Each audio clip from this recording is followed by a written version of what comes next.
recording. There you go. Thank you.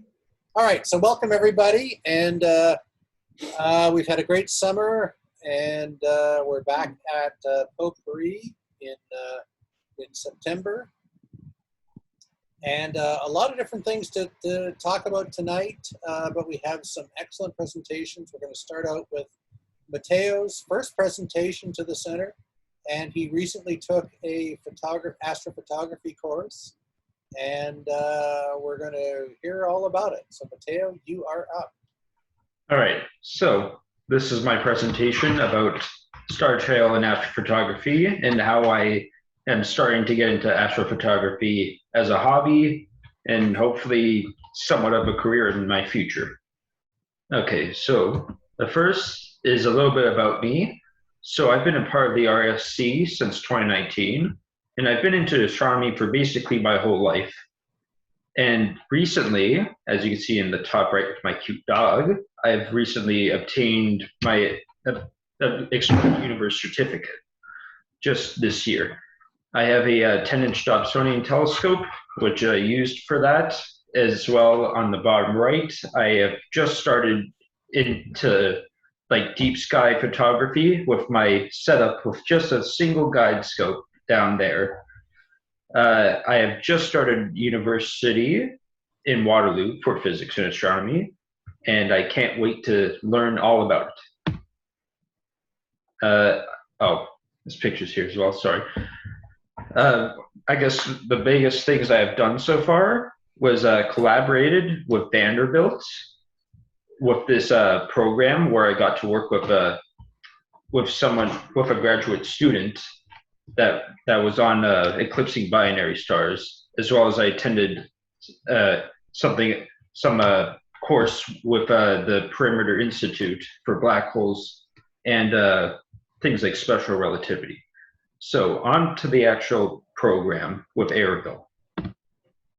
So I attended this course with him a bit over a month ago at the start of August.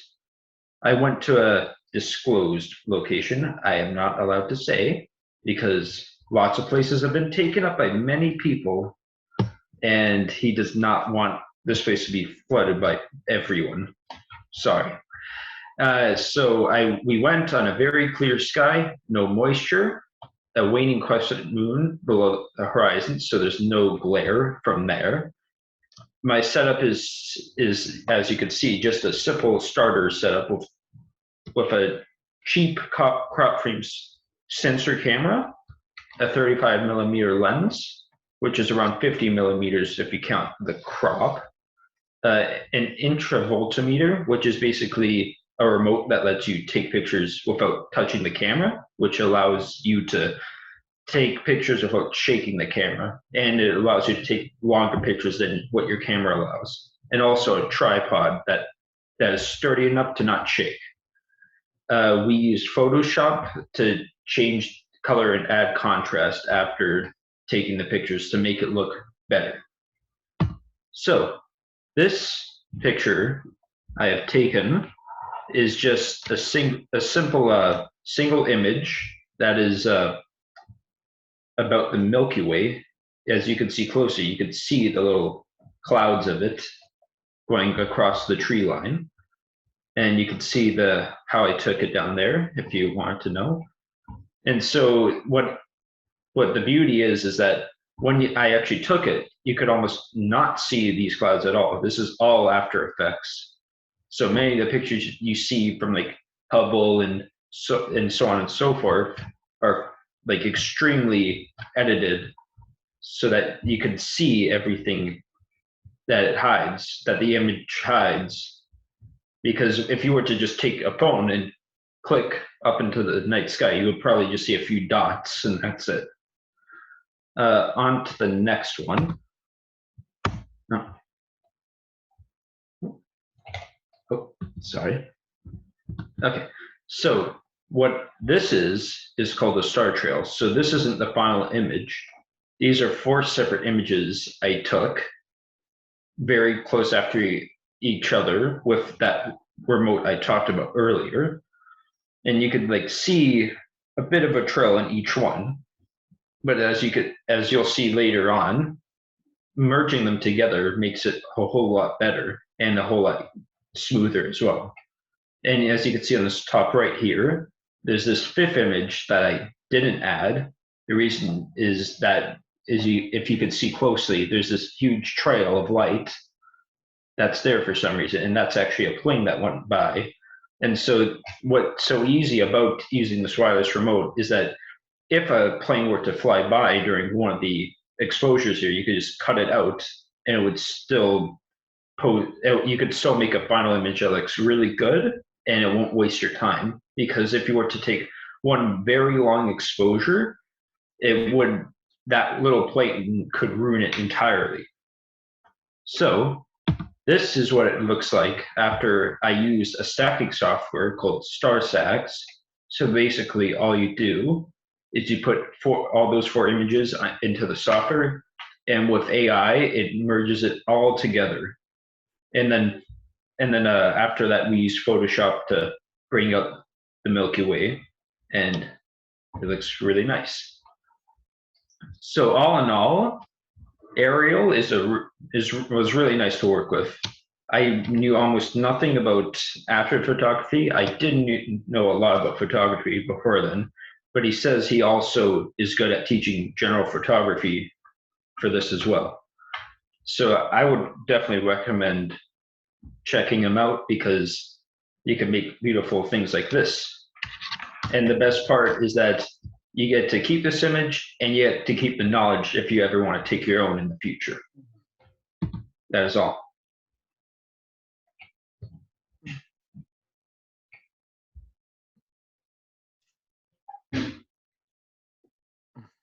Unmute. There we go. Thanks, Matteo. Yeah, beautiful photos. Tell me a little bit about the work you did with the Vanderbilt and some of the research you did. That sounds really interesting. Okay. Yeah, I kind of glossed over it because I only had 5 minutes. So her name is so I'm just trying to remember. It's been a few weeks. Her name is Marina, and she was a graduate student from I don't think it was Vanderbilt. I think it was somewhere in Massachusetts, so a bit far away. And so what this program is that I got to work with her, and what she did is it's about eclipsing binaries.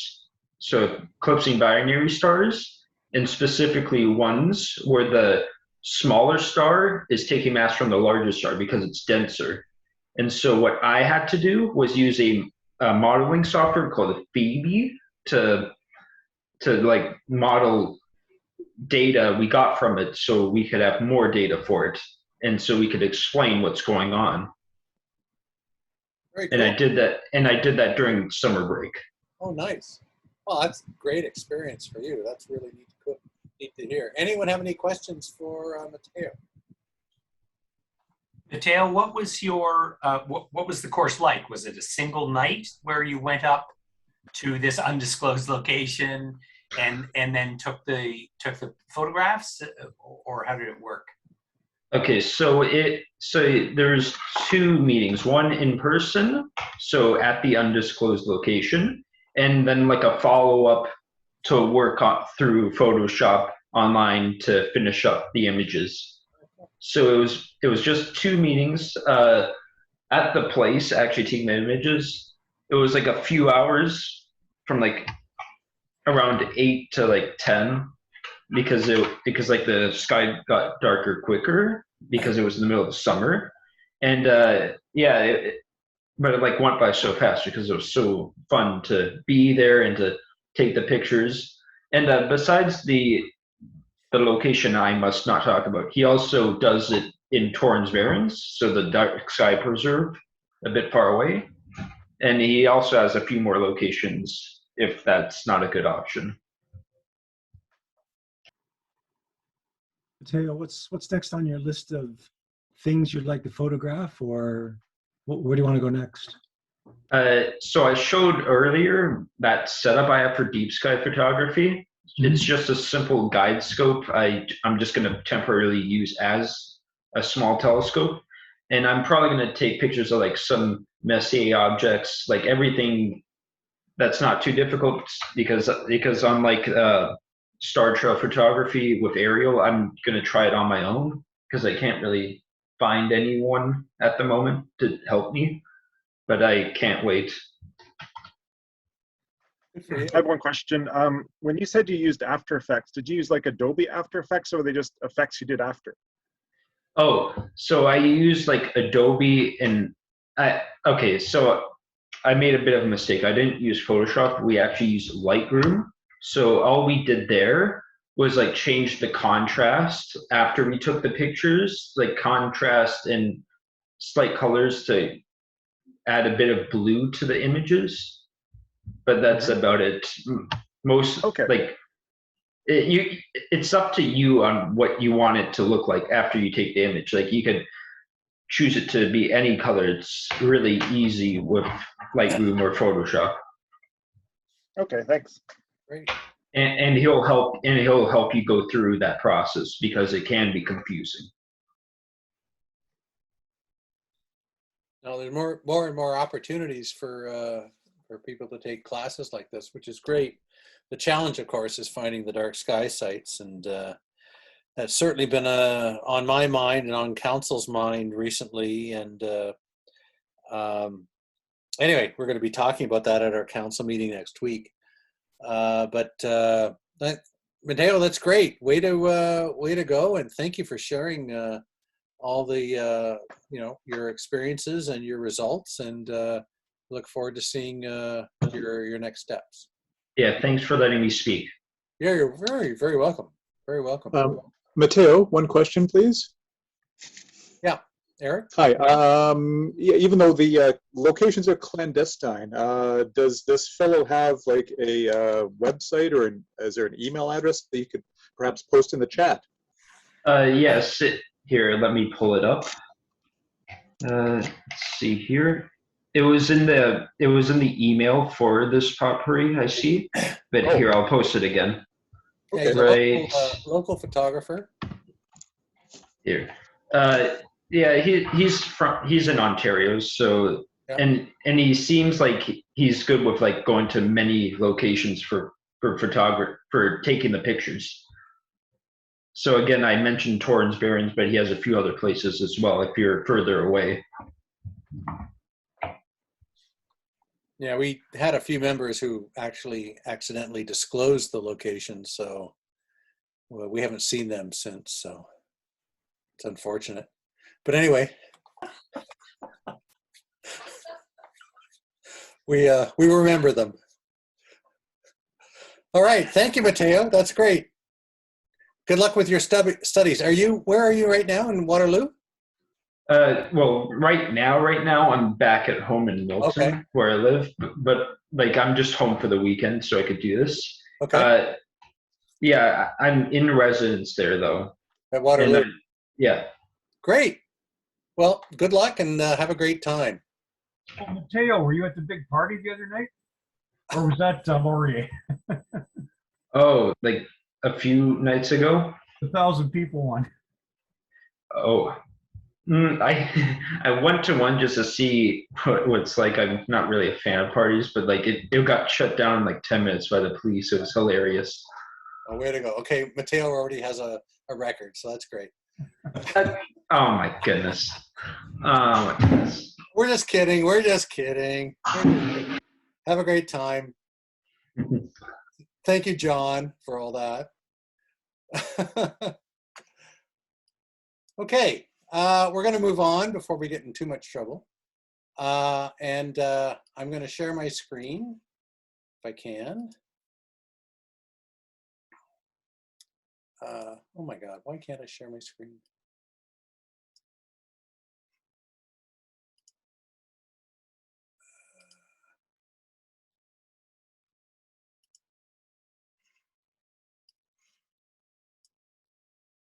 All right, how does that look? Bueno. Bueno, thank you very much. All right.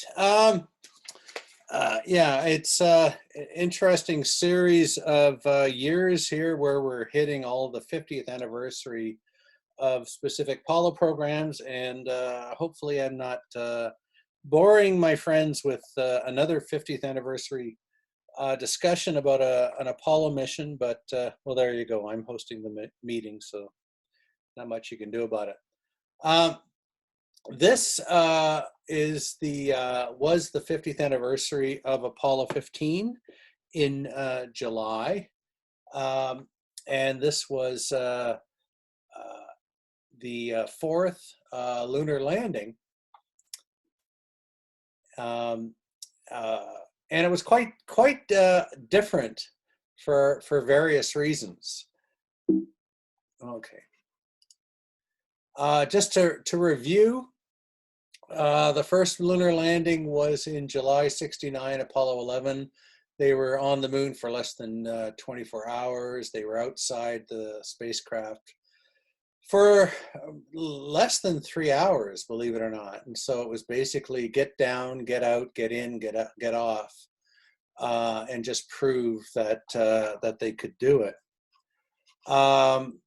Once that was done, then they took a few months to get ready for the next mission, Apollo 12. In November 1969, 2 astronauts actually made 2 moonwalks, but the concern was, can we land where we really want to? And they chose this Surveyor spacecraft that landed in April 1967. And their plan was to land within 600 feet of the Surveyor spacecraft, and they did just that. And they used some really interesting stuff. They used actual Doppler as they came around the moon for their last orbit before the landing. Satellite dishes on the Earth took Doppler readings of where they were and where they thought they should be, and they updated a number that they passed to the astronauts, and they punched it into their computer, and that essentially corrected any errors that they had, and was a perfect way for them to land exactly where they wanted. So this was a big step in the next step in lunar landing exactly where you wanted to. So the astronauts actually visited the Surveyor 3 spacecraft and actually cut off the lunar TV camera that it had, and it's in the Air and Space Museum now in Washington. Apollo 13, a few months later, was meant to be another scientific mission to the Faramaro Highlands, and as we all know, halfway to the moon, they encountered some problems and got back to Earth just in time with with all of the I guess the last minute recovery. So that was an eye-opener for the Apollo missions, that it wasn't all super easy and things could go wrong. Apollo 14 in 1971 was duplicated the Apollo 13 mission. This is my picture of Apollo 14 on the pad, and I kind of like this picture just because it was the one of the 2 Saturn V's I saw on the pad. So Apollo 14 had two spacewalks, 2 EVAs, 2 lunar walks. They used a little Rit cart system to lug their equipment and lunar samples. But one of the problems they had was they just couldn't figure out where they were. They had an objective to walk to a large crater and get up close to it and look into it, but they didn't reach it. And when they got back and looked at all the pictures, they realized that they were only a couple hundred feet away from the edge. But walking on the moon it's very difficult to tell where you are, specifically because on Earth we're used to looking far away and seeing that something far away looks a little fuzzier due to the atmosphere. But with the moon, there's no atmosphere; it's all vacuum, and they really had difficulty navigating on the moon. So that was a problem. After Apollo 13, they actually canceled 2 Apollo missions, Apollo 18 and 19. And the lunar module, they numbered all the lunar modules based on their construction. So lunar modules 1 and 2 were unmanned spacecraft. Lunar module 3 was Apollo 9, lunar module 4 was 10, lunar module 5 was 11. So 6 was 12, 7 was 13, 8 was 14. 9 was supposed to be 15, but because the way they canceled some missions, they moved from the 2 EVA missions of Apollo 14 and 13 and 12 to 3 EVA missions for 15, 16, and 17. But this particular LEM 9 was not used.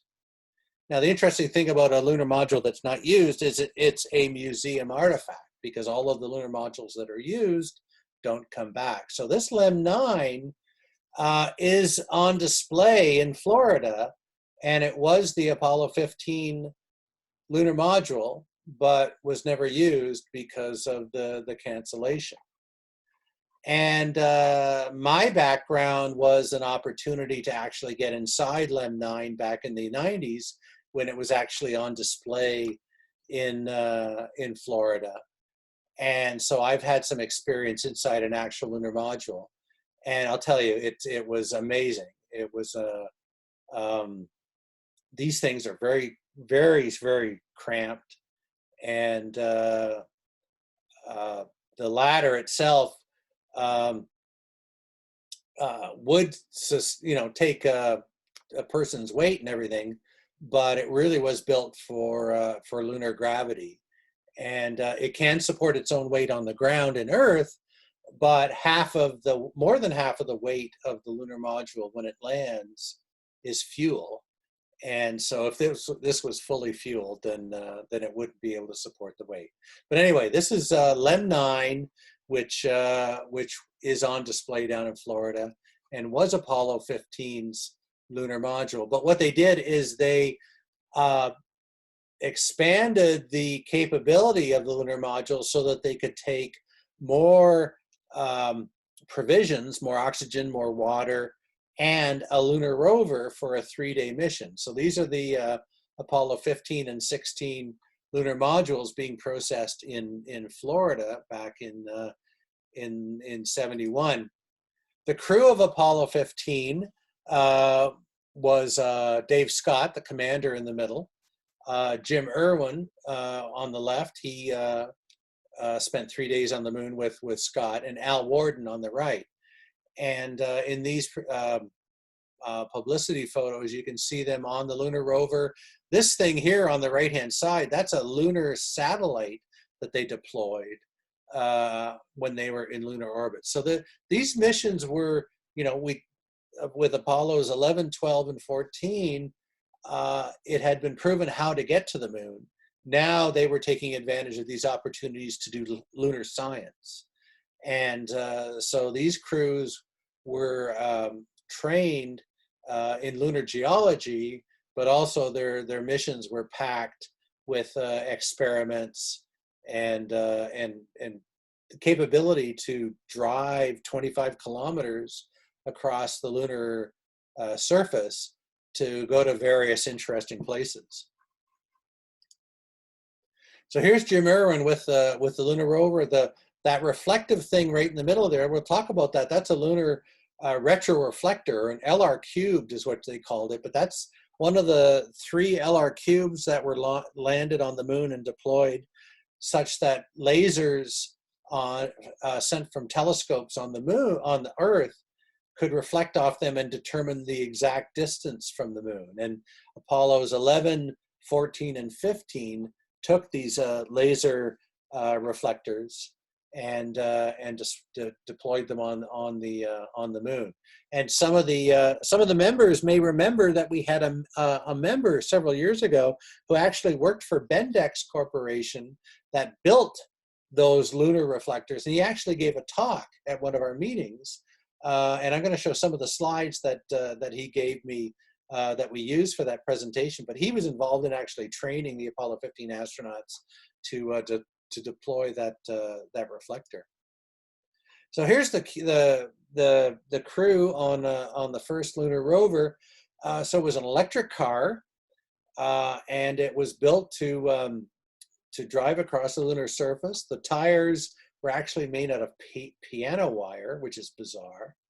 That upside down umbrella dish was used to send live TV back to Earth. And that thing right in the middle, the gold thing with the blue circle, that is the TV camera that they used. And in fact, the TV camera was controlled by someone in mission control. So the astronauts could go off and do their thing.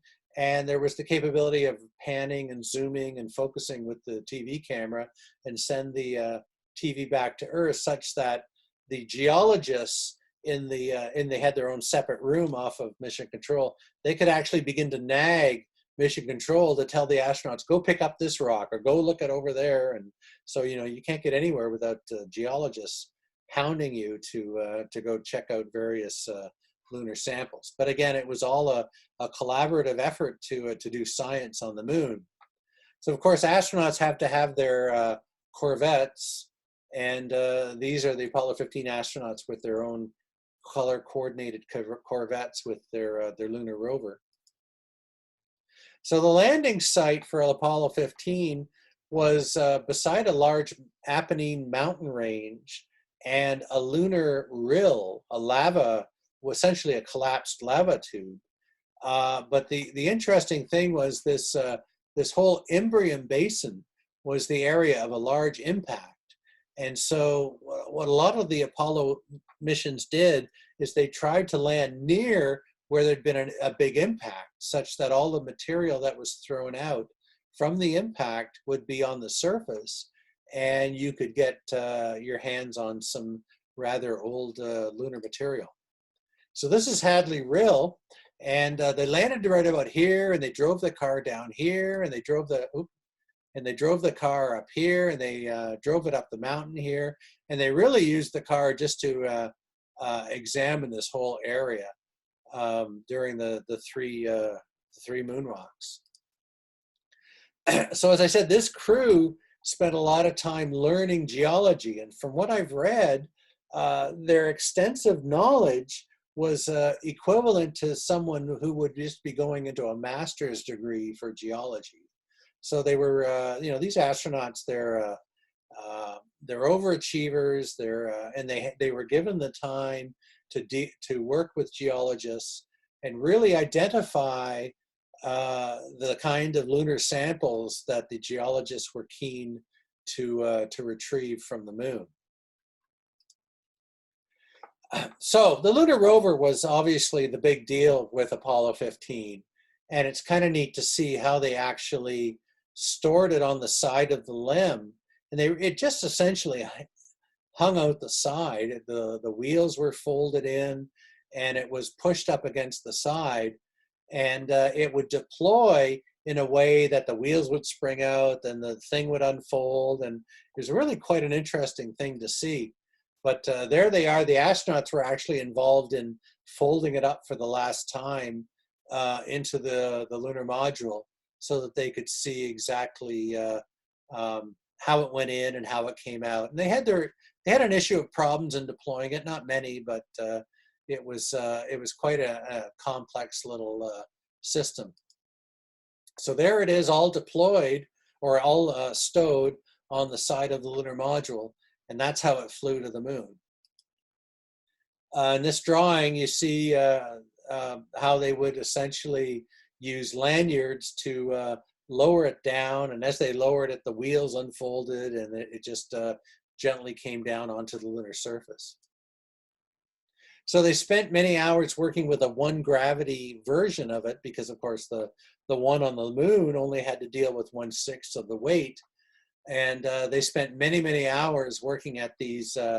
Essentially, they built this moon-like area for the astronauts to drive their lunar rover around and stop and get off and take some samples. And they'd work with geologists, and it essentially would be all part of the training. The nice thing about the rover was it had a way to store tools and samples. And this was the main problem with Apollo 14. They were lugging this little cart that we saw earlier. And once they got into a blocky area, the astronauts found it easier just to pick the darn thing up and carry it. So with the lunar rover, not only had the ability to carry all of your samples and tools with you, but as we'll see, it had a navigation system as well. So Apollo 15, like Apollos 12 and 14, deployed what they called the ALSEP, the Apollo Lunar Surface Experiments Package. And these were a series of experiments that would stay on the moon, and they would send back information for several years after they left. And the Apollo 15 was the first time that they actually drilled into the moon and sunk a heat flow experiment deep into the moon. And that was to measure the heat emanating from the moon, just to try to determine if the moon was, if it had a hot center, if it had a liquid core. And that was unknown. It had a very, very weak magnetosphere. They did have a magnetic detector that they left, but the magnetic field of the moon is much, much less than the Earth. And so at this point, they really hadn't determined if there was a molten core in the moon. I love this picture because, after a day working, practicing to go to the moon, deploying some ALSEPs and driving some lunar rovers, this is how you go back to the office. The two of them just jump into a minivan and they get lugged back to the office to take off their suits. I was very fortunate about a year later to visit Florida during one of the Apollo 16 practices. And so you can see one of the astronauts, Charlie Duke there, actually working on a simulated lunar crater, and you can see the lunar rover on the left-hand side. And notice all the people that are hanging around. They're all watching what's going on. And this guy here with the blue backpack, he was actually carrying the main weight of the life support system, because the backpacks that the astronauts had, which provided the oxygen and water and cooling and everything, those are 300 pounds on Earth, but a lot less on the moon. So they found actually with the Apollo 15, who they actually carried their own systems on their back, is that they overexhausted the astronauts. And they reached a point where they said that they would have to offload that from the portable life support systems on the astronauts during their practices on the Earth. And somebody would actually, it'd be a buddy system and they'd carry it around. But this is interesting because they actually, when they were on the moon, Apollo 15, the astronauts had some heart issues with the amount of work they were doing. And it led to some serious implications down the road. So they changed the way they did things very quickly after that. So this is the dashboard on the lunar rover, and the main thing about the lunar rover was that it was all electric.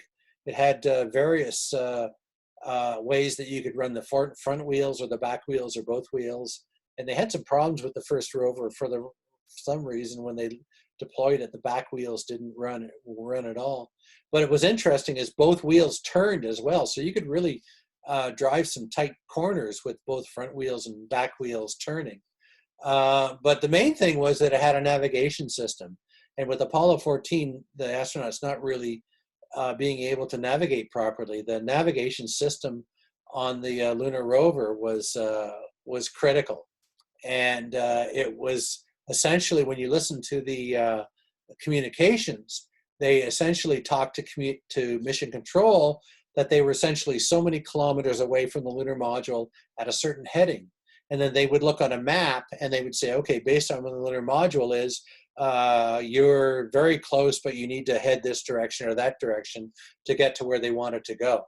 And that saved a whole bunch of time and effort, and they were able to get to wherever they wanted to go for all the missions where they used the lunar rover.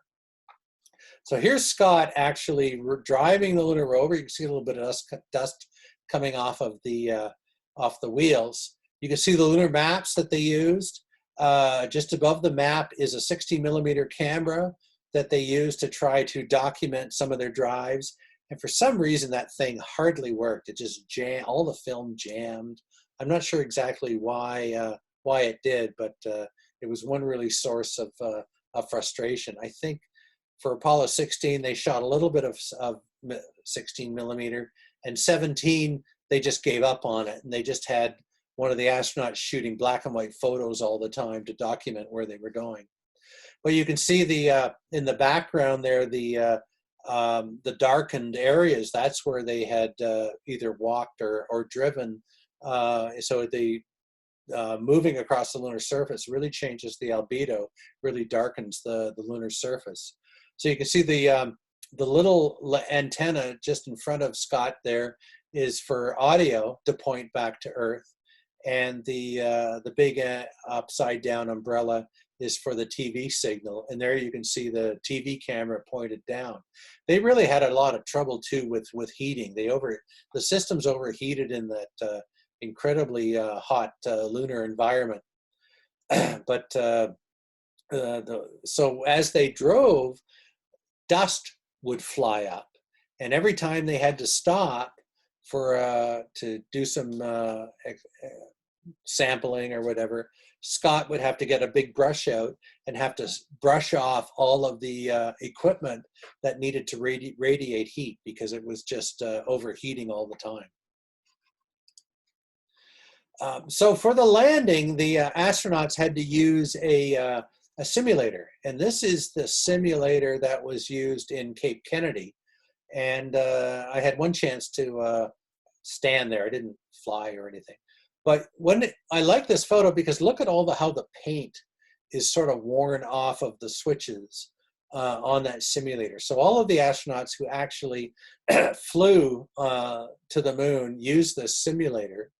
And a couple things that's kind of interesting here. That yellow framed thing at the top of the picture, that's a telescope. And that's what they used to sight stars. And they'd center stars. And then when it was centered, they would use the keyboard at the bottom. That's their computer. And so they'd say what star they were looking at. And then at a certain point where it's centered in the field of view, they would hit an enter key. And that's how they updated their inertial reference system for navigation.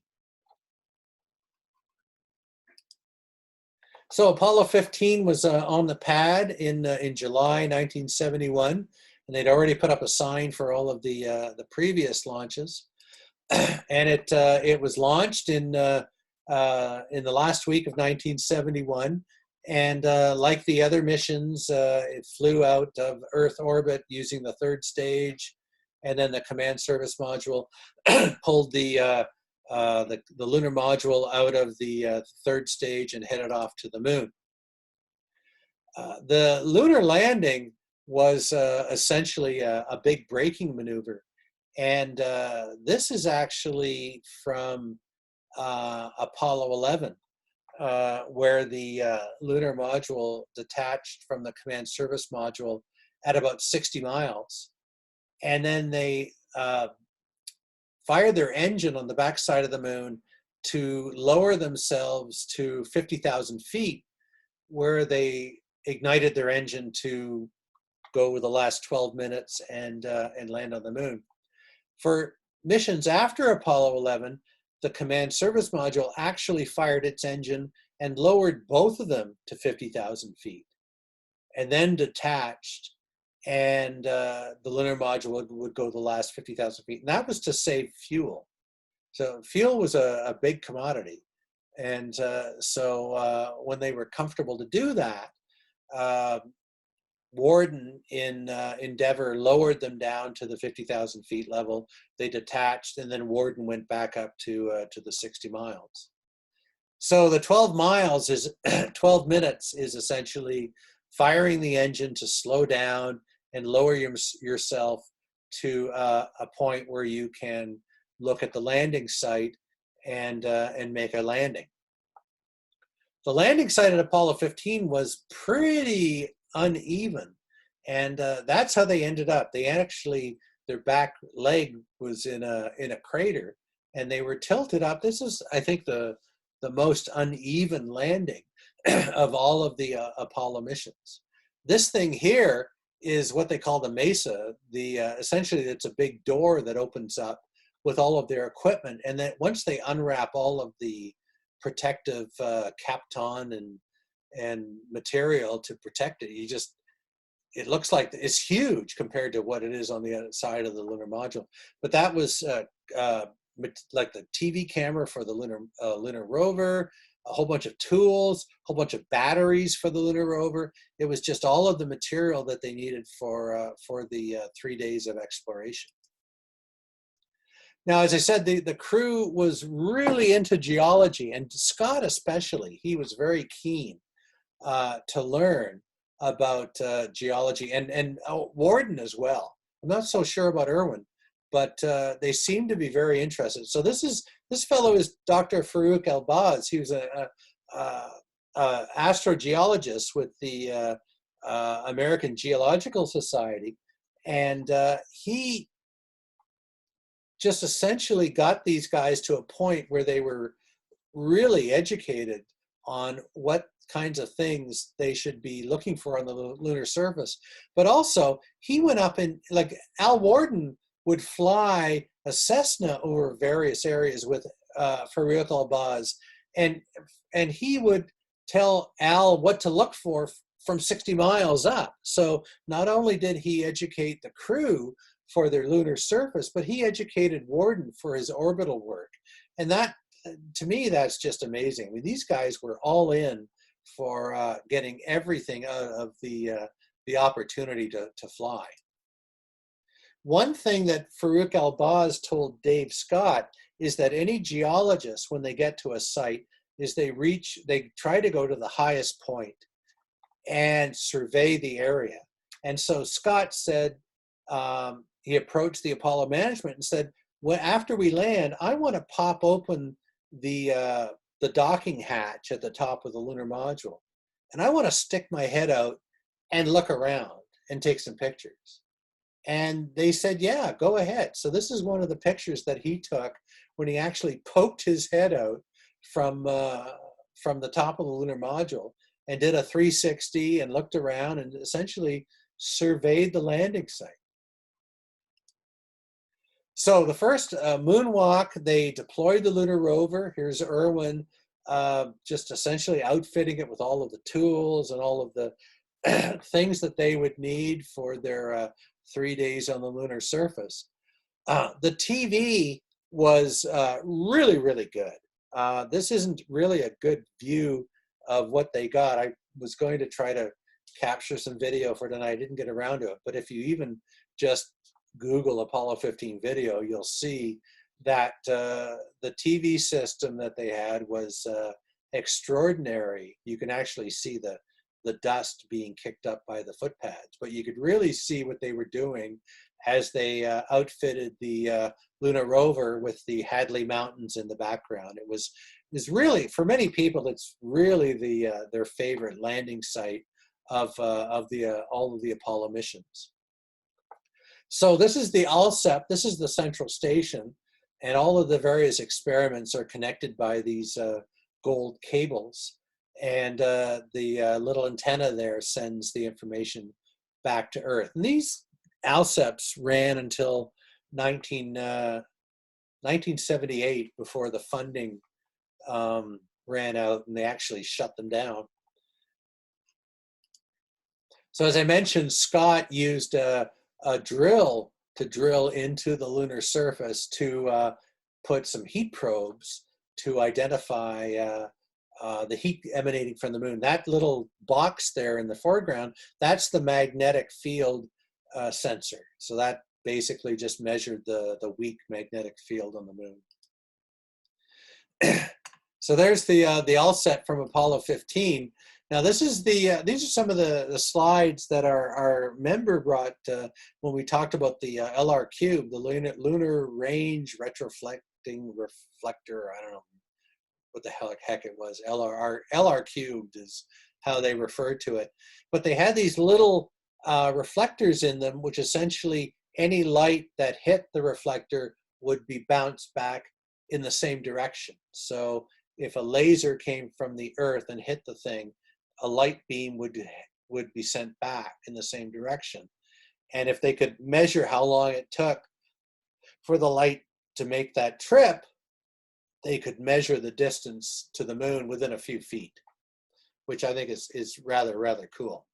So here's the LR cubed on the Earth, and here's the Apollo 15 crew talking to. I think this might have been the fellow who was our Mississauga Center member talking to them. And here it is in its stored configuration and the deployed configuration. You can see there's a little level ball there, and there were little things for shadow, just so that when the astronauts deployed it, it was essentially facing in the right direction to the Earth. And here's an astronaut deploying it, and there it is on the lunar surface. The big trick was it had a protective cover on it, and the video was really cool because Scott deployed it. And of course, whenever you walk on the moon, you just kick up dust everywhere. So he did this real ballet to deploy it and get it all aligned properly with the shadow and everything. And then when he took off the protective cover, he sort of, slowly moved away from it without depositing a whole bunch of dust on the surface. And here's an image of the Texas Observatory sending a laser to one of the 3 lunar reflectors.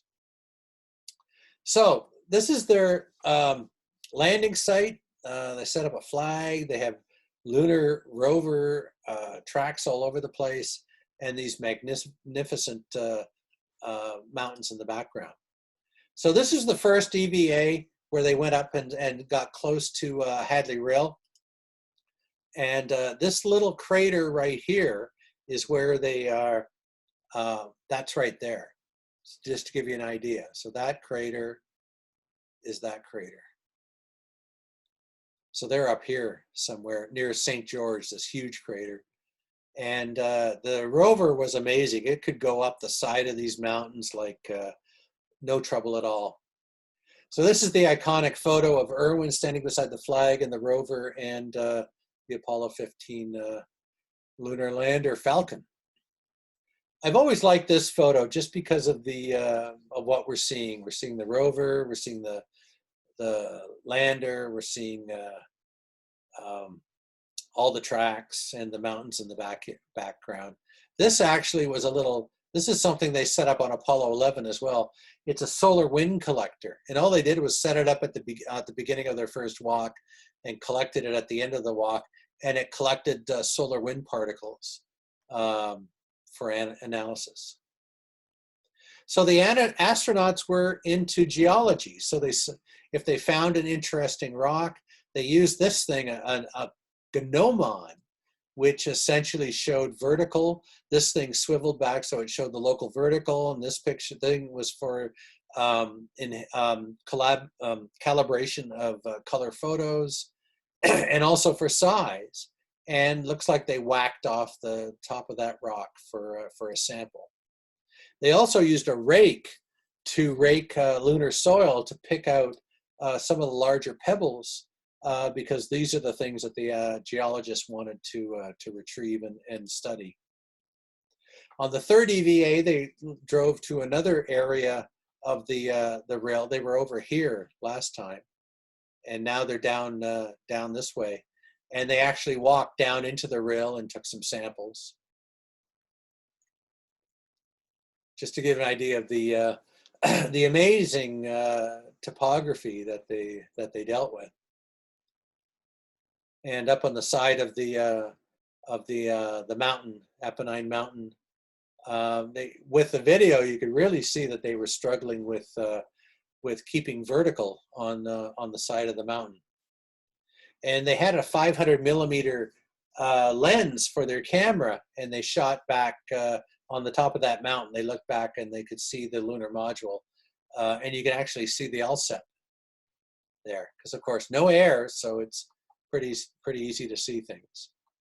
At the end of their third moonwalk, Scott gave a demonstration where he dropped a hammer and a falcon feather to show that Galileo's theory that objects fall at the same speed in a gravity field, whether there's I guess with a vacuum, of course, you'd expect the feather and the hammer to fall at the same rate, and it did. And that's another YouTube that you can look up. It's rather cool to see. And there's the hammer and the falcon feather, and they are still there right now. They also put up a small, an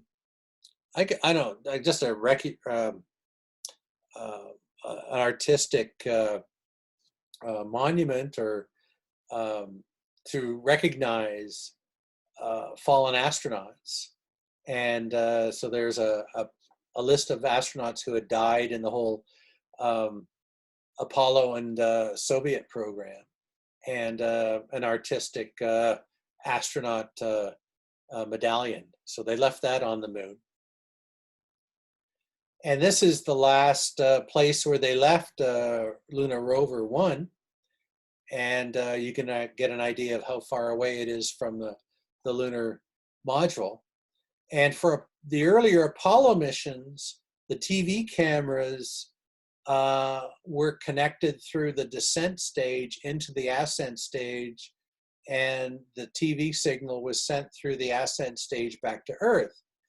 At the point where the ascent stage lifts off the moon, there are a series of guillotines that actually cut the wires. So we'd never seen a liftoff of a lunar module from the moon up until now. But now that we had the lunar rover with its entire TV studio system all set up, we saw our first liftoff on Apollo 15. So one of the last pictures taken from the lunar surface shows Lunar Rover 1 sitting back there, and that's where it is right today. And once they got back into the lunar module, this is the picture that they took of the Alsep and all of the rover tracks. So the instant of liftoff and the two astronauts leaving the moon in the ascent stage and the descent stage. So there are 6 of these descent stages sitting on the moon right now. Back in orbit, we have Al Worden in the command service module. And for Apollo 15, they had taken one of the sections of the service module and equipped them with high resolution cameras. So Al was involved during the 3 days when the astronauts were on the moon. He was involved with taking high resolution photos of the lunar surface using that system. So there's the Apollo 15 lunar module approaching, and this is the view on the way home once they're heading out from the moon. Here's Al in his command module, which he had all to himself for 3 days, and now it was a little more cluttered with 2 guys with covered in lunar dust. But there's a close-up of the what they call the sim bay with all the cameras, and they're actually what they call little golden slippers here, where you could slip his feet in, because he had to go outside with a spacewalk and actually open up all these covers and pull the film out and retrieve the film, because this whole thing, the service module, ended up being burned up once they got back to the Earth.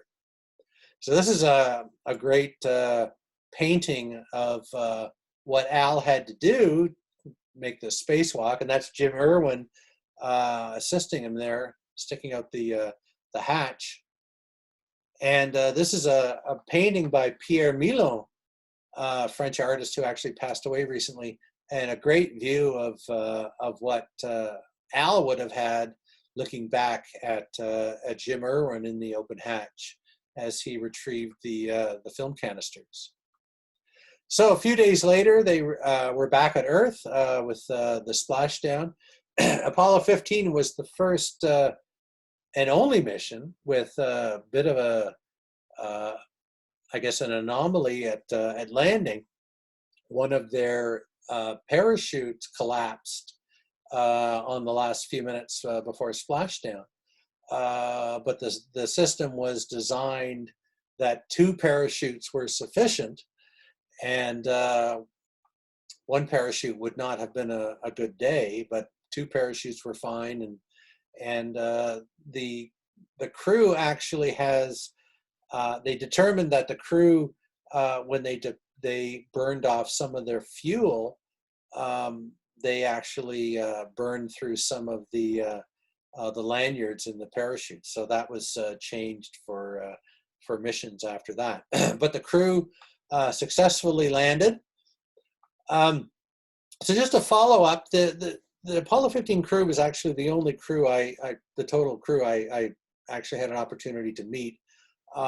Jim Irwin, he was a religious fellow before the flight, but the whole idea of the experience of going to the moon and back really changed him, and he left the NASA program and started a foundation and toured around and talked to people about his beliefs and what he saw when he flew. He was actually in Toronto in June 1983, and I at a hotel out on Don Valley Parkway, and actually went out and met him and had a nice chat with him for a few minutes. He's a nice guy, but it was determined that with his, the astronauts when they're on the moon, they have these medical monitors on on them so that they can mission control, the doctors can monitor him. And he actually had some heart palpitations and some serious issues when he was on the moon. And he had a series of heart attacks between his moon flight and his passing in 1991. It was actually a heart attack that killed him. So they made some changes after that. The Apollo 16 crew actually had a serious amount of potassium laced in their orange juice, and just to try to counteract these issues that Apollo 15 had. But anyways, it's a shame. But so Jim Irwin passed in 1991. Dave Scott is still with us, and at some of the various conferences, had a chance to meet with him and chat with him about his flight. But it's very cool to talk to him about dropping the hammer and the feather. And Al Warden was a real card. I mean, he was a really cool guy. He just passed recently, but the number of times we had a chance to chat with him, he was very cool. And he actually, the first book that he wrote after his flight was a book of poetry. And he's got a new book that's just came out. It's came out after his passing, but I haven't gotten my hands on it yet. But he was a great spokesman for spaceflight, and just really, really cool guy. So the mission was great. The crew was great. Here's a picture I took of Al actually attacking Jack Lousman. Lousman was on a Skylab mission, and he flew the 3rd shuttle mission. He would have flown the lunar module on Apollo 19 if it had not have been canceled. But these guys were great friends. I just happened to be beside Jack Lousma at a lunch and took a few pictures of Al attacking Jack. So these guys, like years after working together, they were still really good friends, and it was very, very cool to experience this with them. So anyway, that's a cool memory right there. The one black spot on Apollo 15, which really, I don't know, it's still up for debate, but astronauts were able to take stuff up with them and sell it and whatever. The Apollo 15 astronauts took some first day covers up with them, a large number of them. And when this was found that these things had been sold, essentially they were insurance policies for the astronauts, or at least I guess if they took them with them and they didn't come back, they wouldn't be an insurance policy. But they had an agreement with a European seller not to sell them until a certain time, and that went wrong, and it got messy. It got into Congress, and actually NASA had to come down on the crew afterwards. Maybe not everyone knows about it, but they had the astronauts actually cancel a first day cover on the moon as part of the mission. So anyway, that's the full story of Apollo 15. And if anyone has any questions, I'd be glad to answer them. Thank you. Randy? Yeah. It's Ron here. The Saturn V launched Apollo 11, which landed almost exactly on the equator, stayed less than 24 hours, so they didn't need that much oxygen and fuel, and one spacewalk. But the same space rocket somehow was able to send other missions that were further from the equator, which takes more energy, probably safety improvements, rovers with batteries, especially Apollo 17 carried very heavy rocks back. You mentioned one thing about the command module coming down to 50,000 feet and then going back up, that supposedly saves some energy, but it just seems that the later missions must have had a much more powerful rocket or something improved to be able to send all that extra weight. Yeah, they made modifications at various levels in the Saturn V to be able to take the extra weight. And it was fascinating to me to see how they, from one mission to another, they essentially looked at the data and said, oh, okay, we can pare this back and we can give this and we can give that.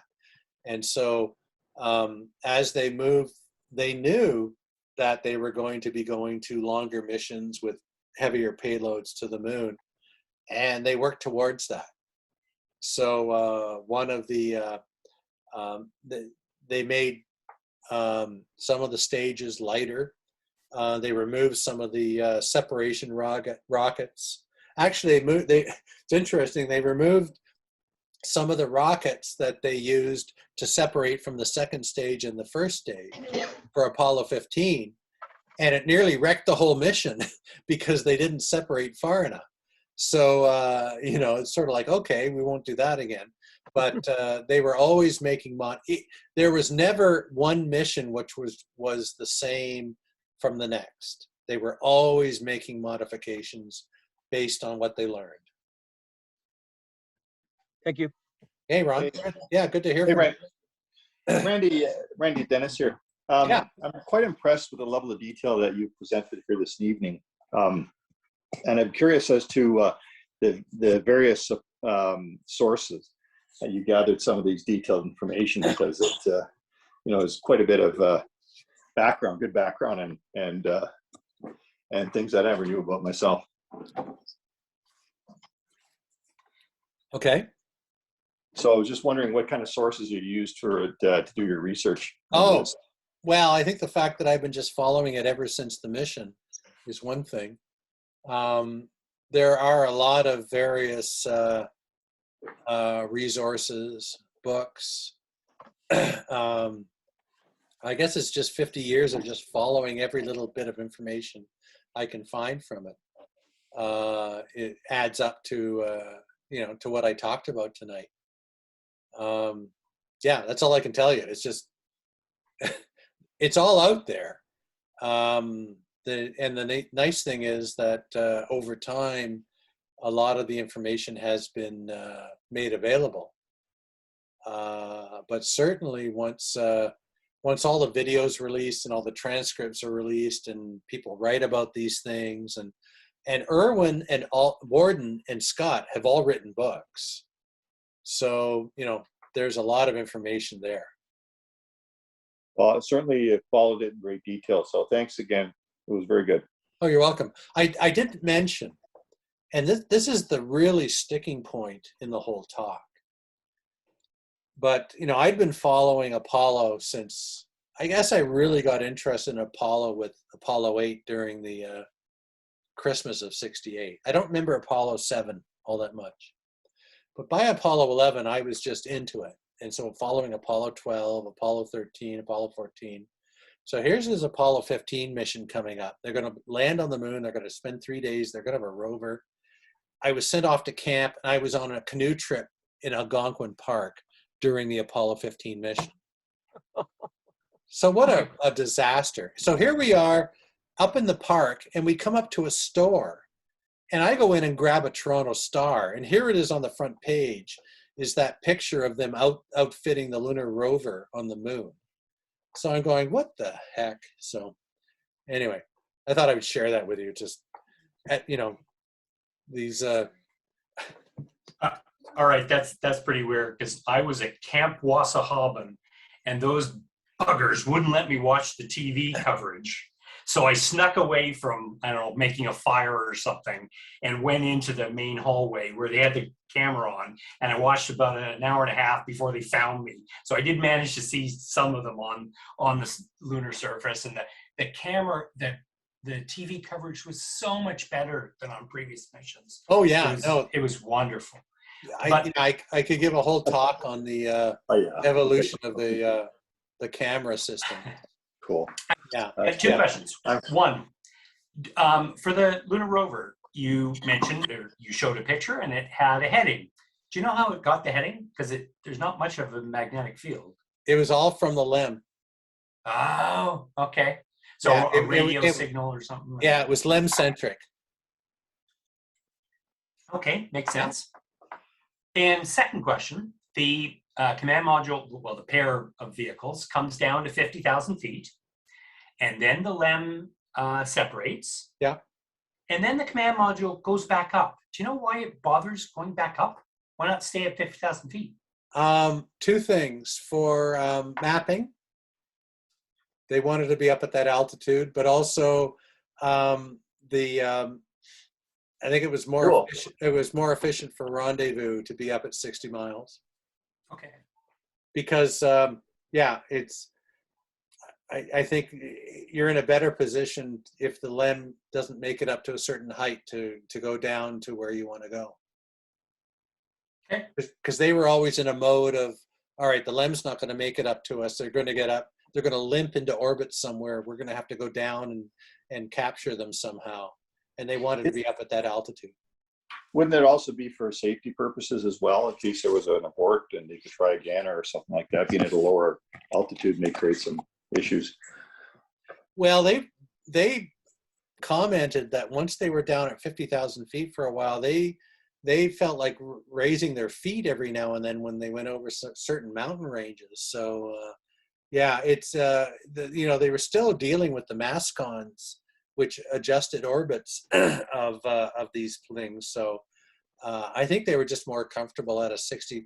Plus, at 60 miles, one thing that's interesting is before the LEM took off, after 3 days, they had to do a plane change in their orbit because of the rotation of the Earth. So they had the moon. The moon. They had to actually adjust the orbital plane of the command service module back to the lunar module position, such that when the LEM took off, it would be in the same plane. Of course. Huh. Interesting, eh? Yeah. And that was the big thing with Apollo 16, because they took the LEM down to 50,000 feet and separated. And then Mattingly was all set to fire the service module to raise it back to 60 miles, and he had an anomaly, and that's why the Apollo 16 landing was delayed 6 hours, and that because of that anomaly, they nearly had to abort the whole landing mission because he had in his backup controller it was just not working properly, and they took 6 hours to figure out on the ground that it was not a mission-ending problem. But they were separated. They actually did a manual rendezvous before they actually got the go-ahead to land. So they were delayed 6 hours. So they didn't do their moonwalk. They had to shorten their third moonwalk, and there's a whole bunch of ramifications to that. Hey, Randy, is it true that you're in the flight between the Earth and the Moon, that they had to fly within a certain specific corridor to avoid potential damage from solar radiation and also cell damage? They were always exposed to solar radiation. So there wasn't really much they could do about it. Actually, when we visited the Algonquin radio telescope for one of my TV shows in '85, they showed us a whole series of radio telescopes they used to monitor solar activity during Apollo. Right. And really, fortunately, the Apollo program just happened to fit within a solar minimum. Yeah. And if it had been the other way around, it might have been a different story. I thought for some reason they were flying because there's a shock wave or a bow wave that's created, and because of the magnetosphere of the Earth, you do have some kind of insulation from certain intensities of solar radiation if you're in a certain parameter or corridor, and they tried to fly within that corridor so that they minimize the amount of solar radiation that was actually reaching the equipment and themselves. So I thought there was something about that. No, you hear about the moon landing conspiracy theorists. They talk about the going through the Van Allen belts, but apparently that's just a couple of dental x-rays when you go through that. But once you're outside of that, you're essentially free of any protection, the same as anyone going to Mars. And so there was, I think there was a book, an Apollo, the story about actually an Apollo mission that was on the moon during a big solar flare. That was always a concern. And I think they had plans, if there was a spacecraft on the moon, they would have taken off and gotten up to the command module, and they would have just pointed the heat shield towards the solar radiation, and that would have given them some shielding. But there was some thought about it, but fortunately they didn't have to enact on any of it. You would think that this is going to be a going concern for longer manned space. Oh yeah. Oh, they talk about Mars spacecraft filled with water or lead or Oh, and once you get on Mars, there's no magnetosphere, so it's the same thing. Are you living underground, or are you taking habitats which have lead shielding or water shielding or whatever? It's not. Going to Mars is one thing, but not getting killed by the radiation from the sun is another. Yeah.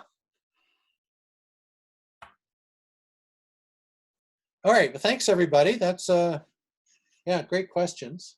Oh, Randy, can I make a comment? Great talk as usual. I certainly hope that you do one for Apollo 16 and 17. Okay. So all right, I will. I'm sure everybody agrees with me on that. So. It's quite possible. All right. Yeah, we unfortunately Shariah had to cancel tonight her book review of Advanced Sky Watching. She actually was getting her second vaccination, so that was much more important than visiting us. So I wanted to invite maybe Chris, if Chris Malicki's handy, to give his talk. Chris, are you ready? Yeah, I am. Okay.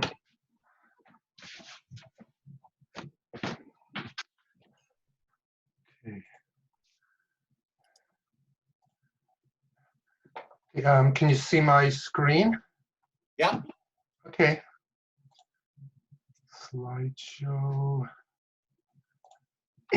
Okay, is that good? Excellent. Okay, thank you. All right, so in August, we had a treat where a nova appeared in the sky. Nova means new star. Traditionally, like once a generation, over the centuries, people would suddenly see a star appear in the sky that wasn't there before, became quite bright, and lasted for a number of weeks or a month, and then would disappear. So these were called novas. So I'm going to talk about the nova that appeared this summer. I found out about the nova thanks to Simon, who sent an email to the Mississauga group. He wrote, a rare, very bright supernova, RS Ophiuchus, has exploded. If anyone is interested, a binary pair variable star, RH Ophiuchus has gone supernova, etc. It ended up being a nova, not a supernova. And if you go to the Observer's Handbook, page 302, you'll find out that both novas and supernovas are cataclysmic variables.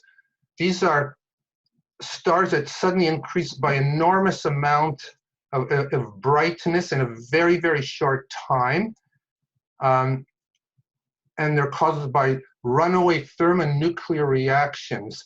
So in a nova, there is a normal star and a white dwarf. They're very close together, and material falls from the normal star into the white dwarf, and when enough of it builds up, it goes into a runaway nuclear explosion, and the magnitude increases from 7 to 16 magnitudes within just a few days. And then eventually the star fades back, returning to its original brightness. Now, a supernova is different. In a supernova, the star is completely destroyed. That's a massive star that just implodes on itself. But both of these are, considered cataclysmic variables. So here's a nice picture from Collar, the star expert, in his book, Stars. So on the left side, you see the white dwarf. That was originally a larger, more massive star than the star on the right, but the left-sided star evolved quicker, became a red giant, and then eventually became a white dwarf, and a lot of its material fell onto the other star, the one on the right, which, and as the material was falling off, the angular momentum was lost because the two stars were going through a lot of this material and it got very close together.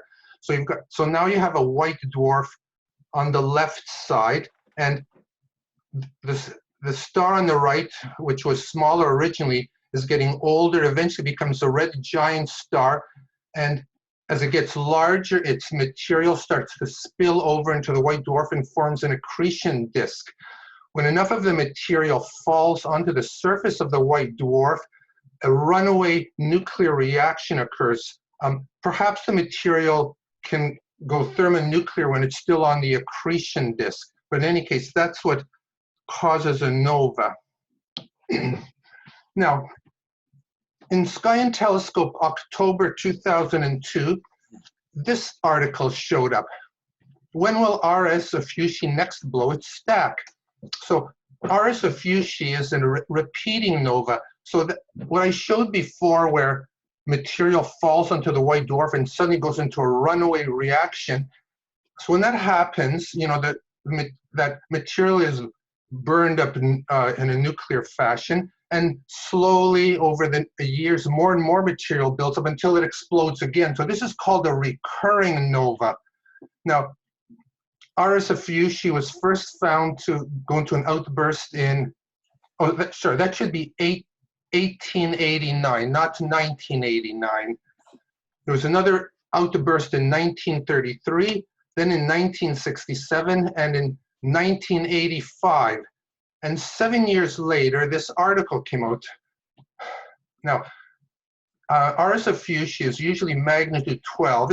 You could see it with an 8-inch telescope, but at maximum, it would get to magnitude 5.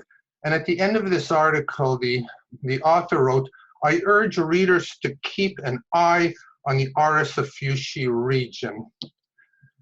4 years later, this another article in Sky and Telescope came out saying RS Ophiuchus has a rare outburst. The outburst occurred on February 12th, 2006. It was 20 years after the previous outburst. And then we were wondering, when is the next one going to happen? You know, keep your eyes out. Well, 15 years later, like last month, was the last outburst. So then Simon's email comes in. The weather was really poor in August. If you remember, it was rainy, cloudy. Finally, there was a clear night. So Ophiuchus was very well situated in the evening sky in August. And from my backyard, my suburban backyard, I had a really good good view to the south. And it had gone to magnitude 4.5 and was fading, but you know, still it should be easy to see with binoculars. But how do you find it? Well, here's a really easy way. Everybody knows how to find the summer triangle. Deneb, Vega, and Altair. I like to imagine an anti-triangle. So if you use Vega and Altair, and instead of going to Deneb, you go in the other direction, you get the anti-summer triangle, which I guess I coined that term. And that star in the anti-triangle is Alpha Ophiuchus, and that's your stepping stone to the nova, which is right here. So you find the anti-triangle star, which is really easy. It's the anti-summer triangle. You go one binocular field south to this nice asterism of 4 stars, Taurus Poniatovi, Poniatowski's bull. This is an ancient defunct constellation, like of the bull of Poniatowski. It's one binocular field. And you go one binocular field farther to this star, New Ophiuchus. So it's really easy to find with binoculars from the city. You know, anti-triangle, one binocular field south to this bull, and then you get to that star. Okay, so now there's New Ophiuchus, you know, that star that we've gotten to. And you go onto the Sky and Telescope page that you had from 2002, and you look at this finder chart, and that's where RS Ophiuchus. So with binoculars, you star hop, you identify these stars. There's a nice double there. You can easily see that. And sure, there's a nice star in there. This one here I'll talk about in a sec. So as I mentioned, on August 8th, the nova was magnitude 5, and it peaked at magnitude 4.5. I used comparison stars, this one and this one. Now, as you probably know, with the American Association of Variable Star Observers, when they give magnitudes of comparison stars, they don't put a decimal spot between, because that would look like an extraneous star. So this is magnitude 6.8 and 6.3. On August 12th, I finally saw the nova. I estimated it to be just slightly dimmer than this star. So I said magnitude 6.4. It was probably closer to 6.5. 2 days later, I saw it again. It was magnitude 6.6. On August 14th, it was as bright as this star, Y Ophiuchus. And this is a bonus. Y Ophiuchus is a Fayed variable, and it happened to be a magnitude 6.5 on that day. And you know, I'll just go back a sec. A few other people in the club saw this nova as well. Dennis Swapna. Dennis said it was magnitude 6.4 around the time I saw it. Swapna saw it. Keith estimated at magnitude 6.8. Brian also saw it, and I just found out now that Matteo imaged it, because on his first talk he mentioned that he saw the nova. Yes, I forgot to go into detail about that. Okay, so thank you, everybody.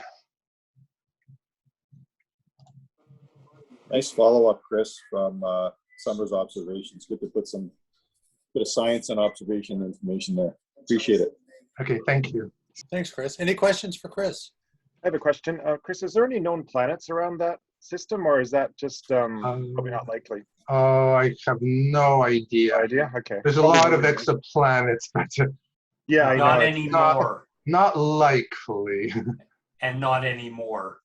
No? What do you mean, Alan? Well, after a nova, they probably wouldn't be very. Oh, Not yeah. necessarily, though. Not necessarily. No, There's- not destroyed, but Depends not how as far nice as they away were. it is. Because there have been planets around white dwarfs before, so. Well, it's not, no, this is originally a close binary star of two sun-like stars. So you have to ask, do planets form in a binary system where there's two close companions? That would be the proper question to ask. And I don't know the answer. I suspect it's probably not as easy to form because it's a more unstable system. But Yeah, they might get ejected out, right? I'm not an extrasolar Well, planet expert by any means. there's Tatooine. Yeah, Yeah, of course. Yeah. I can get your science from Star Wars. Yeah, that's right. We have proof now, yeah. Well, the novas tend to wipe out the riffraff, right? All right. Any questions? Any further questions for Chris? That was excellent, Chris. Thanks very much for providing that. Thank you. I enjoyed giving a talk. Thanks for everybody great. for listening. And everyone should know that Chris is working hard on the next Observer's Handbook as assistant editor. So well done. It's an amazing amount of work that he has to go through every year. Yeah, I just want to get, if I could make a quick comment on the Observer's Handbook. In the calendar for this year, we managed to get in two important dates into the Canadian edition. One is the Truth and Reconciliation new holiday for September 30th. And we also got the Emancipation Day holiday in August. So those are two new things that are present in the calendar in the standard or Canadian edition of the handbook for this year. So I'm very happy that we got those in. I think it was important. Yeah, definitely. Okay. If we can move on then to our last talk, Robert Neill, who's going to give us a bit of a background on some modifications he made to a telescope. Well, I'll just let him talk about it. It's an interesting way to take a small telescope and modify it for other uses to use, I guess, as a pointing telescope. So Rob, I'll let you explain that. Great. Can you see my screen? Nearly. We don't have your first image yet. Oh, yeah, you don't have it yet. Hang on a second here. How's that? There we go. All right. Okay. Well, good to go. Thanks. Excellent. So I just want to talk about the merits of a relatively cheap, inexpensive scope, because they do have a lot of benefits. Like, they're cheap, obviously, and they're small. I've had lots of complaints about my large telescope taking up the whole car when we're trying to go somewhere. They also have a large field of view, which is nice, especially for this type of small Newtonian reflector. Portable, versatile, and light. This one actually comes with a solar filter built in, which is really useful. I should point out that if you're trying to get these before the eclipse in 2024, it might be good to get one soon, because they'll probably be all gone by the time you actually want one. So these are the good things. And the disadvantages I found with a scope, which most people will know, is that they come with eyepieces. Like more expensive scopes, of course, often, they don't come with eyepieces because they expect you to be buying good eyepieces to go with it. But to get you started on a small scope, they often have very bad eyepieces. The tabletop mount is nice and convenient, but it's not convenient if you don't have a table, and a table can be awkward as well. And it's limited to to aim the scope. It does have, like this scope particularly, that comes with a sun pointer. You can see in the picture there, right up here, this little hole projects lets the sun shine through onto a disc here, which you can kind of center, so you don't have to obviously look through it to find the sun. And it also comes with a red dot finder, which is good. But if you can't actually see the star, the red dot finder is useless. So I just go. So the first thing to correct is obviously the easiest one, which is just put better eyepieces in there. This is a 300 millimeter scope, and it's 86 wide, which I think works out to an f3.5. So It's not the best with a 40mm Plössl, but it does work. However, you can kind of see the little spider or whatever it's called that holds the secondary mirror in place. But it does work really well on all three of these levels, and even smaller if you go down to 7mm, for example. So the first thing I did was trying to get it to work with a tripod. So I have another scope which has a equatorial mount, German equatorial mount. So I just took off the mount and I drilled those two holes you can see there in the top of the tripod. And I took apart the base of the tabletop mount, and I was able, you can also see those little nylon spacers there, and that's useful because it allows me to recess the screws in just enough so that the heads of the screws won't, hit, and allow it to still spin around, but not go so deep that it makes it too thin and becomes fragile on the bottom, and you just sort of pull it through. And you can see the screws going in at the bottom of the side, and you can see the little spacer there. So it once it's in, it can do what it normally does, be an alt azimuth mount, and it's just fantastic. So the next thing I wanted to do was work on the altitude scale. So the first thing to do is I went onto Amazon and got some bubble levels, and unfortunately they come in a package of 4. So if anyone wants bubble levels, I can bring them to the next meeting in person if we ever have one, and I can give out some bubble levels if anyone wants one.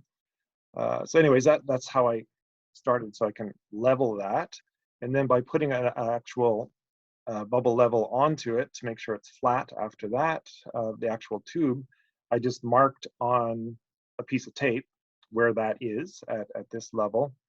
And you can see that that yellow portion doesn't turn, but the black portion beyond it does. And then I did the same thing in vertical and marked the tape. So now I have 90 degrees from one position to another. And then it's hard to see here, but I went to Illustrator and I just worked out a scale of 90 equal spaced things, and I made it the exact width or length, sorry, that I worked out on the tape by the two measurements. And then if you see it closer, it's actually kind of hard to see in person too because it's so small, and I'm getting older, my eyes aren't as great. And there's a little nail there that I taped on just to show you what it is. The dark line is Toronto, like 43 degrees up approximately, and that sort of makes it easier to find Polaris if you can't really see it that on the city lights and stuff. You just work it out. And the nice thing about adding the scale to this is that you can point it, like once you have everything level, you can, and you use an app from a phone, you can actually just kind of find out what the altitude is currently where you are and point it to the direction. Because it's such a wide field of view, I think it's like 3.5 degrees or something, the field of view from the scope, you can actually just sort of usually get it pretty precise and then just move it around a little bit here and there, and you can usually find what you're looking for. So I found some Messier objects this way that were kind of too faint to see with and find with the red dot finder, and it just sort of gives you a place to start. So it really made the scope a lot more useful for finding things. And the end result is everything can be put back the way it was, so I didn't actually change anything. And as you can see here in this picture, I have both scopes going. The big one there is tracking. The little one is on the old tripod from the other telescope. And I also taken the shield off and taped it onto the small hole of the cover on the large scope, so you can actually use it either way, making it more versatile to actually use the same shield without having to buy a $60 solar filter. And you can actually see, like just a few days ago, there was a spectacular amount of sunspots on the sun, which was fantastic. And I saw them through both scopes very well. So anyways, that's it. I just wanted to sing the praises of a little scope and just something to add to your collection. Is there any questions for anybody, or? Thank you, Rob. Yeah, any questions for Rob? It's very cool. I can't find my, oh, there it is.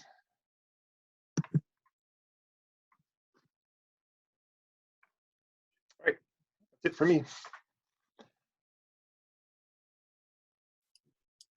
Okay, Thanks again. That's neat.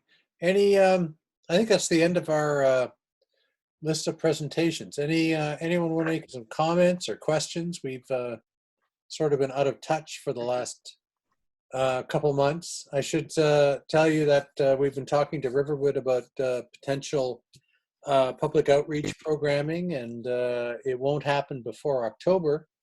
And even then, we're sort of monitoring the situation, but they seem very keen to set up something, maybe with a limited number of people. So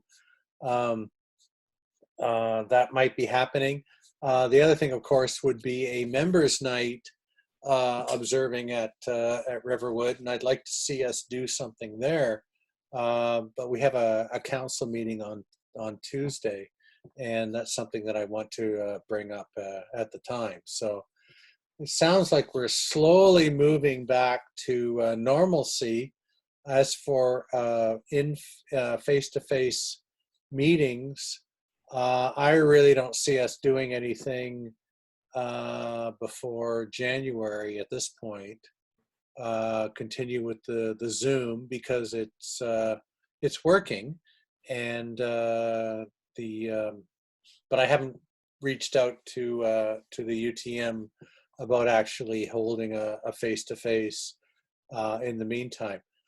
One bit of information which is very interesting is the fact that if any of you have been monitoring the astronomy department at UTM over the years, many of you know our past honorary president, John Percy, was an original astronomer professor at UTM when it opened in the 60s, 67, I think.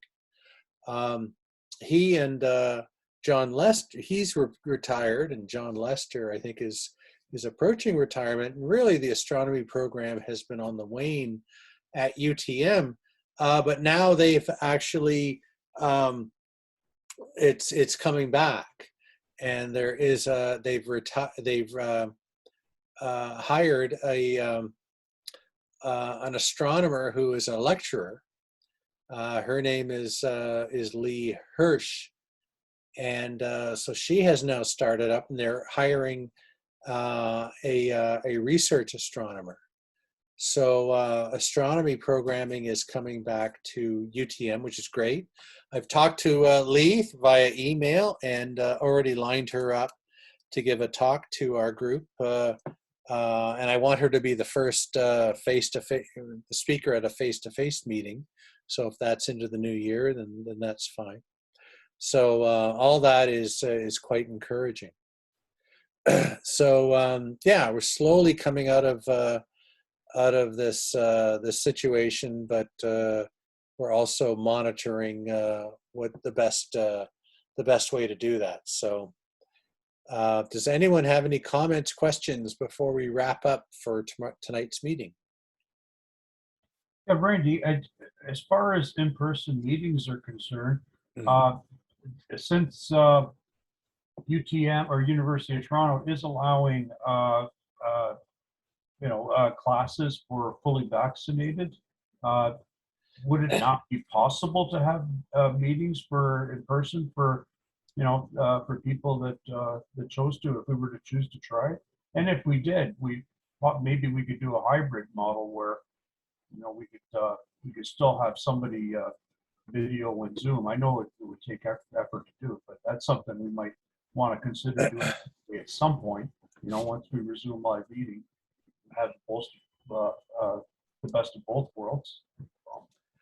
Yeah, I will. I'll reach out to our contacts. Who we talk to for reserving the room space, and see what the policies are. A hybrid will require a little bit of extra effort, not that it's impossible. Yeah. The issue there, of course, would be that if you remember how the podium is set up, it's a podium. It has a microphone. It doesn't have a camera. So anyone who is listening to a talk from our room at UTM would not have a video feed at this point. So does that work? Does it not work? I'm not sure. We could always set up a second laptop and link into the internet and run something on our Zoom system.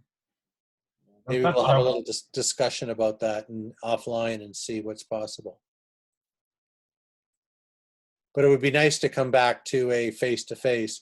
The other thing too would be, of course, we would have to, at the door, we would have to ensure that people are double vaccinated. Again, UTM may enforce that. We'd have to talk to them. But I think we're at a point now where we would like to ensure that people are double vaccinated before they come into a meeting. So. Yeah. Yeah, I I wonder, would think, I wonder if we should do a poll just to ask our members, just if they are interested. I mean, if it turns out that most people don't think it's time yet, that, you know. Well, I mean, it'd be nice to get back and everything, but it would also, you know, as long as we have an option for people who don't want to come in, but they can still participate.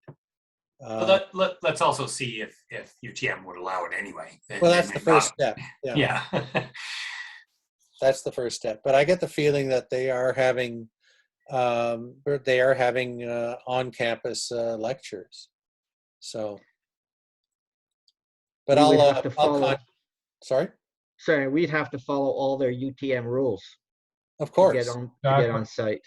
Yeah, of course. And so that's why I was thinking if the rules are such that they're a little bit above and beyond what we want to do, then we would just continue with the Zoom meetings until things get a little bit easier. But we haven't gone that route where we've talked to them and determined what it would take. The other thing with Riverwood, of course, is you know, we're going to limit the number of people that come out to a public outreach program, and I'm pretty well thinking that 50 people is plenty to deal with at the first night that we hold it, which would be October 12th, that we were looking at right now. But we have a meeting with Riverwood next week to talk about that. But again, are they going to do contact tracing and everything? You know, we're going to have to live with what they're going to want to do. And they're going to have to enforce double vaccination or whatever. I don't know at this point, so we're still working on that. How would you do the social distancing? Well, I mean, that's it. You know, you just everyone knows that we're encouraging social distancing, and And everybody wears masks too. yeah, everyone will wear masks, and it'll be like any kind of like going to the grocery store kind of thing. It is outdoor, that helps, but Yeah. No, but even so, you'd still, in a situation like that, I'd still want everybody, I think we all should still wear masks. You know, because people can get close to Oh yeah, for sure. That's why I was thinking 50 people is plenty. You know. Yeah. Not That's a not great going way to above and control beyond it too, like limiting attendance. Yeah. But Riverwood's very keen to get us going again, and you know, we're a major part of their programming. So they have a new executive director that Alan and I met a few weeks ago on site, and she's very keen and brings a lot to Riverwood, and we're looking forward to working with her.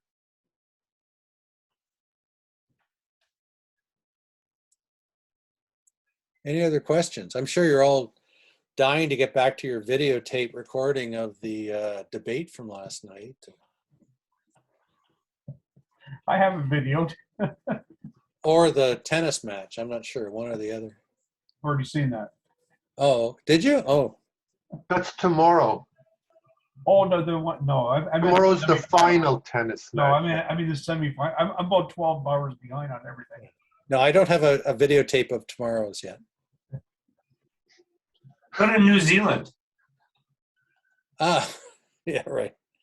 Anything else? It's great to see everybody. I mean, it seems like it's been so long since we've gotten together.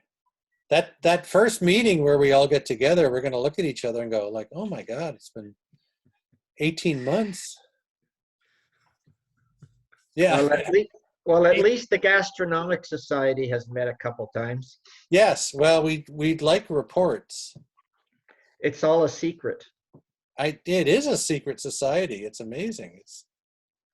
I don't know what you're planning, some sort of takeover or something, which is fine with me.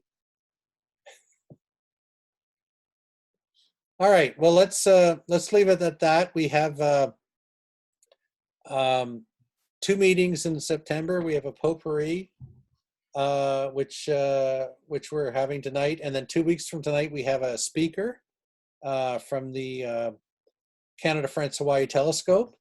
Someone who Swapna met through talking with our other Canada, France, Hawaii Telescope speaker a few months ago.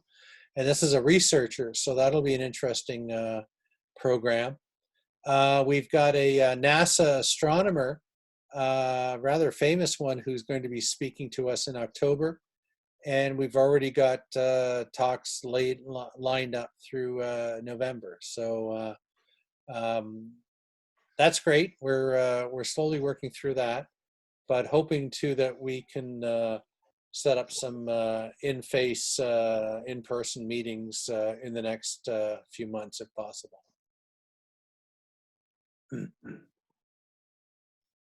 Okay, everybody. Well, that's great. Thank you for coming out. And we will see you in a couple weeks at our next meeting.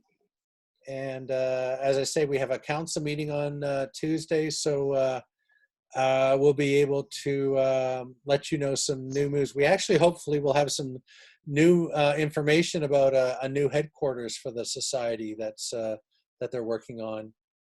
So that will be coming up rather soon. So it should be an active, a busy fall. So take care, everyone, and we'll see you soon. Bye. Thanks, Randy. Thank you, Ken. Sheila has the tennis on there, I think. No, Chris says that's tomorrow. I don't know. She's got tennis on there. I can This see. is the second Playing setting. this evening. Okay. And guess who's winning? That's how I watch my tennis, by going on Zoom calls. It's muted. It's just on. That's Who's got the Blue Jays on? Nobody. nobody. Okay.